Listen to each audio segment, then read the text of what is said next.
Сейчас Ильдар Гайсин снова на посту в детском саду, обеспечивает безопасность малышей. Но еще полгода назад мужчина был далек от привычной жизни. В городе Волноваха помогал пожилым, разбирал завалы частных домов, ремонтировал крыши и ставил заборы. Бабушка инвалид.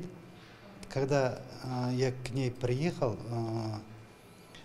двери открыты, потому что все взломанные двери уже были мародерами. Я зашел, она меня увидела, она так радостно.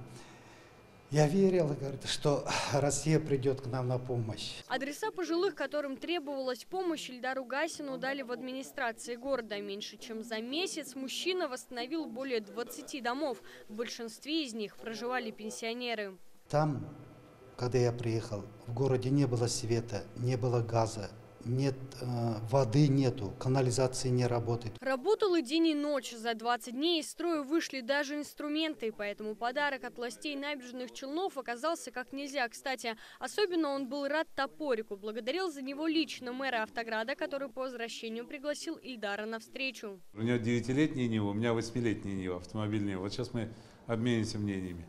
Никакой иностранный джип рядом не стоял. Ильдар Гайсин говорит, это была его не последняя поездка на Донбасс. В следующем году он вновь планирует отправиться в города, где требуется рука мастера. Новые инструменты теперь у него уже есть.